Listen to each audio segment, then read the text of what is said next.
ఇవే ఇవే జీవన తరంగాలు, ఇవే ఇవే జీవన తరంగాలు, జీవన తరంగాలు. ఆయనకి 1,00,000 పనులు, మీరొక్కరూ వెళ్ళలేరు. ఆయన రావాలి అంటే ఇక్కడ వ్యాపారం వ్యవహారం ఇవన్నీ విడిచిపెట్టి రావాలి. మీకు తెలియందేముంది, అవన్నీ విడిచిపెట్టి రాలేరు కదా.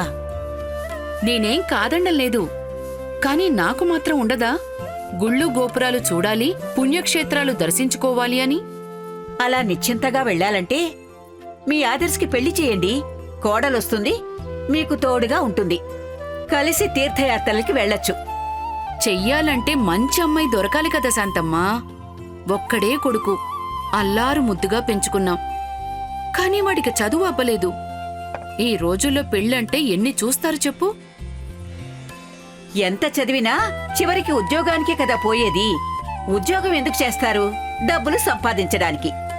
అది మీ దగ్గర కావలసినంతుంది. 3 తరాలు కూర్చుని తిన్నా తరగనంత ఆస్తి వ్యాపారం మీది. ఇక చదువెందుకు చెప్పండి?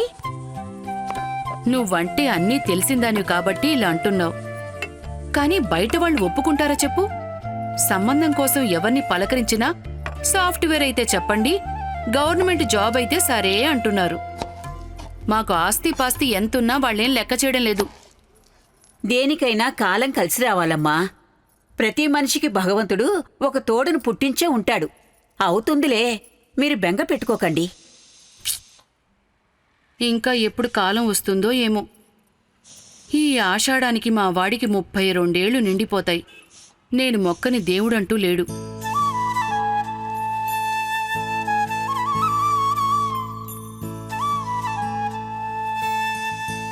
శాంతమ్మా, మిమ్మల్ని ఒక మాట అడగాలనుకుంటున్నాను. అడగండమ్మా.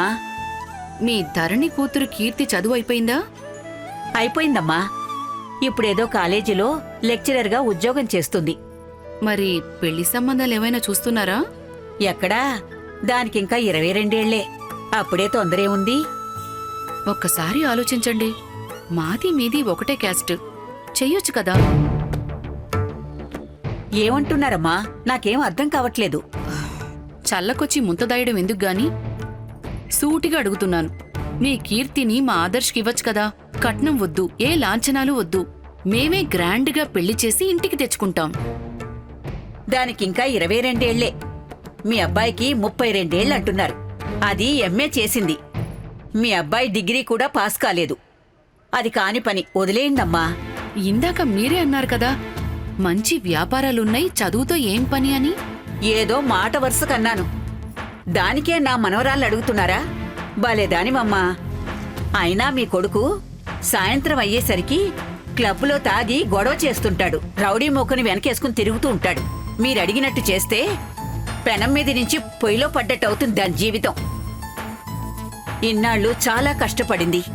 ఇక చాలు, మళ్లీ దాన్ని కష్టాల్లోకి తొయ్యలేను. ఎందుకలా అంటారు? కొడుక్కి పెళ్లి చేయాలి కదా అని అడిగాను. లేదు అంటే లేదు అని చెప్పాలి, అంతేగాని ఇలా మాట్లాడకూడదు శాంతమ్మా. ఆవకాయ పెట్టినంత ఈజీగా మా ఇంటమ్మాయిని మీ ఇంటికి పంపమంటే ఎలా?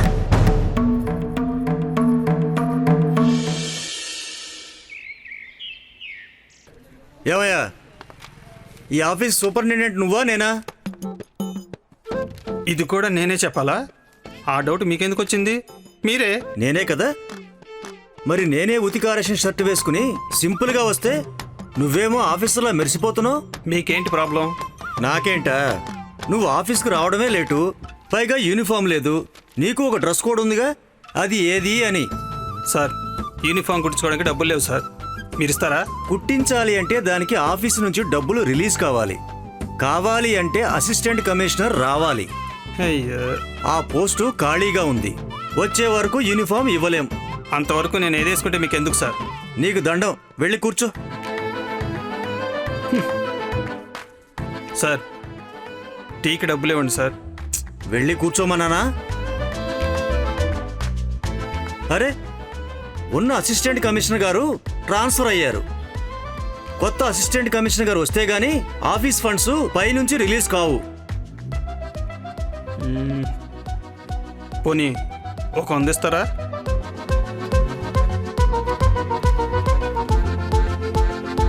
సార్ ఏం మాట్లాడకపోతే ఎలా సార్? మీరు ప్యూను, నేను సూపరింటెండెంట్. ఆ? అది నేను ప్యూను, మీరు సూపరింటెండెంట్, నేను ప్యూను. ఆ టీకి డబ్బులు ఇచ్చేస్తే మీ మర్యాద మీకు ఉండేది, ఈ కన్ఫ్యూజన్ వచ్చేది కాదు కదా సార్. విసిగించుకోండి వెళ్ళు.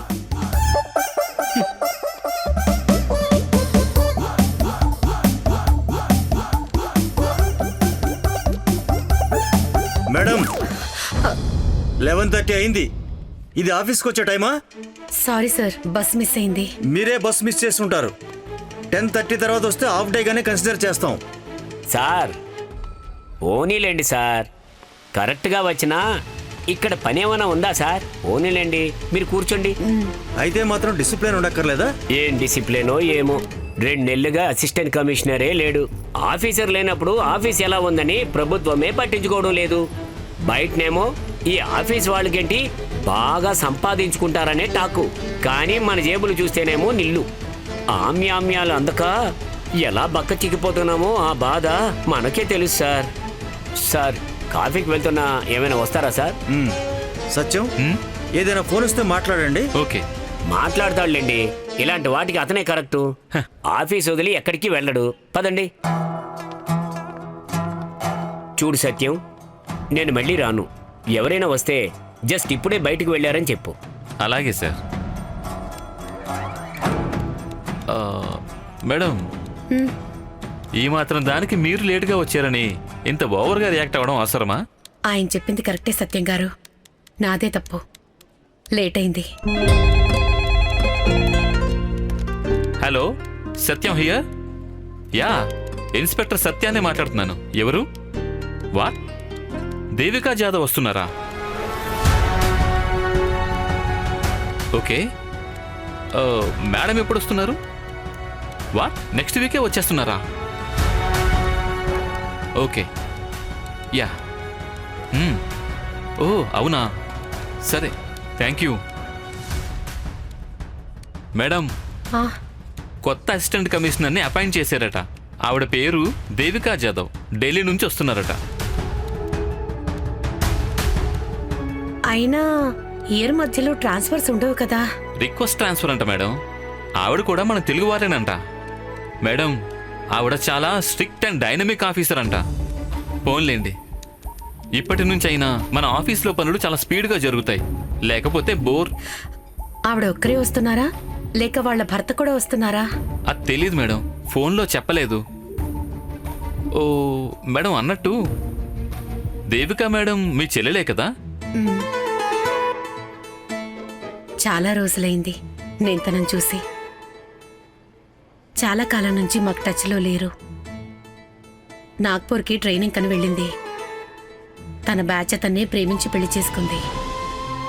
వేరే క్యాస్ట్. అమ్మకి నచ్చలేదు, వెళ్ళిపోయింది. అప్పటి నుంచి కలిసింది లేదు. పోన్లేండి, ఆవిడ చాలా ఇంటెలిజెంట్ అని నేను విన్నాను. టఫ్ లేడీ, భలే ధైర్యం. నాలా కాదు. తను నా చెల్లెలని ఎవరికీ తెలీదు. నన్ను గుర్తుపెట్టుకోవడం ఇష్టం ఉందో లేదో. అసలే మా ఆయనకంత మంచి పేరు లేదు. మా గురించి తెలుసుకోవడానికి అంత ఇష్టపడకపోవచ్చు. దయచేసి ఈ విషయం ఎవరికి చెప్పకండి సత్యం గారు. అలాగే మేడం. మ్.